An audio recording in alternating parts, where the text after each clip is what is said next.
Hello and welcome to this channel. Today let's take a closer look at Ferdinand Bongbong Marcos Jr. Most Filipinos know him as the 17th president of the Philippines. But behind the public figure, behind the politics and the legacy of his famous surname, lies a life full of surprising and rare stories. Today, let's take a closer look at Ferdinand Bongbong Marcos Jr. Not just the president, but the man, the student, the dreamer. He was born on September 13, 1957, in Manila. Here's something many don't know.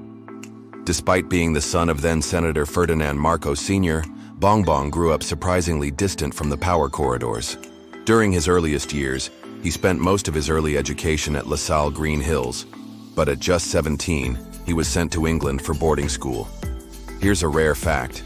Marcos Jr. studied in the same Swiss school, Institut La Rosey, that counts royalty and billionaires among its alumni, including the Shah of Iran's children and members of the Rockefeller family. This gave him a unique global perspective from an early age. After finishing high school in Switzerland, Marcos Jr. enrolled at Oxford University in 1975, where he received a special diploma in social studies in 1978. While not a full degree, the diploma is an accredited course under Oxford's Department for Continuing Education. What's less known is that he also pursued postgraduate studies in business at the Wharton School of the University of Pennsylvania, though he did not complete the program, reportedly because he had to return to the Philippines to serve as governor of Ilocos Norte after his election in 1980 at the young age of 23, following his family's exile in Hawaii in 1986 after the People Power Revolution. Marcos Jr. remained in the United States for several years. Few know that during this time, he kept in touch with political allies in the Philippines and studied local politics closely.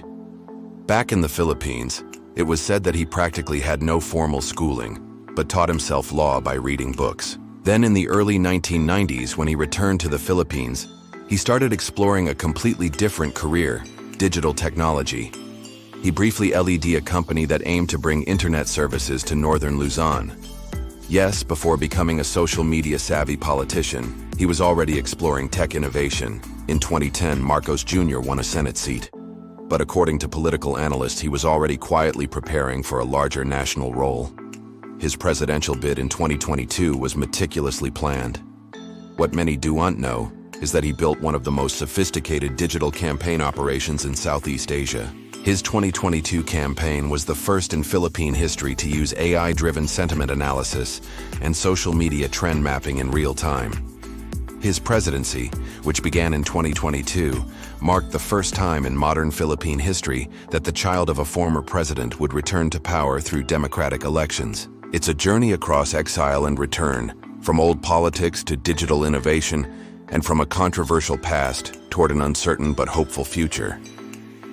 So the next time you hear his name, remember, behind the headlines are rare stories of resilience, transformation, and reinvention. Thank you for watching. If you enjoyed this video, don't forget to like, share, and subscribe for more history-packed videos.